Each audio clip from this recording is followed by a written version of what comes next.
Hello everyone, কেমন আছো তোমরা সবাই? তো সেদিন সকাল সকাল চলে গেছিলাম আমার মামা বাড়িতে আমার দাদু দিদুনের সাথে দেখা করতে। অনেকদিন হলো দাদু দিদুনের সাথে আমার দেখা হয় না, তো দাদু আর দিদুনও পাগল হয়ে গেছিল আমাকে দেখার জন্য। আর আমার কিছুদিন আগে রেজাল্ট বেরিয়েছে, তো ওটাও একটা কারণ ছিল। তো মামা বাড়ি যাওয়ার আগে আমি আর পাপা একটু মিষ্টি নিয়ে চলে গেছিলাম সেখানে। কিছুদিন হলো গরমটা আবার বেশি পড়েছে, তো আমি আবার তোমাদেরকে জিজ্ঞাসা করছি গরমে কেমন আছো তোমরা সবাই। আর এই দেখো, গল্প করতে করতে আমরা পৌঁছেও গেছি। আর এই দেখো, ঢুকতে ঢুকতেই আমার প্রথমেই দেখা হয়ে গেল মনি পিসির সাথে। তো ঢুকে দিদুনকে নমস্কার করে চলে গেছিলাম ছোট মামাদের ঘুম থেকে তুলতে। ও এটা বলতে তো ভুলেই গেছি, আমরা যাওয়ার সময় পুচকু আর গুনগুনের জন্য একটু গিফটস নিয়ে নিয়েছিলাম, তো ওটাই এখন ওরা আনবক্সিং করছে।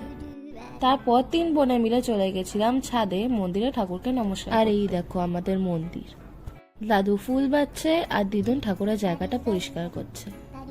তো ঢুকেই প্রথমে আমি গোবিন্দকে প্রণাম করে নিয়েছিলাম। আর এই দেখো গুনগুন সাত সকালবেলা নাড়ু খেতে বসে গেছে। আর ওকে দেখে পুচকুও, ওদের দুজনকে দেখে আমি আর নিজের লোভ সামলাতে পারিনি। তারপর ভাবলাম তোমাদেরকে একটু মন্দিরটা ঠিক করে দেখানো যাক। অনেকক্ষণ ছাদে বসে গল্প করার পর আমরা চলে গেছিলাম নিচে।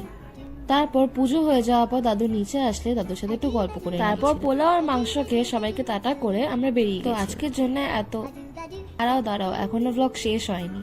হঠাৎ করে প্ল্যান হলো যাওয়ার সময় একটু মানির বাড়িতেও ঘুরে যাব। আর গিয়ে জানা গেল মানি অলরেডি মাকে ফোন করে দিয়েছে যে আমি সেদিনকে দুপুরে ভাত আর মাটন খেয়ে একটু গল্প করে রেস্ট নিয়ে নিয়েছিলাম। তো আমি গেছি বলে মেশো অফিস থেকে আসার সময় প্যাটিস আর মুস নিয়ে এসেছিল আমাদের জন্য। তো সারাদিন মজা করার পর আমি নেক্সট দিন সকাল সকাল বেরিয়ে গেছিলাম বাড়ির জন্য, আমার 9টায় পড়া ছিল। আজকের জন্য এতটাই, দেখা হবে আবার পরে একটা ব্লগে। টাটা।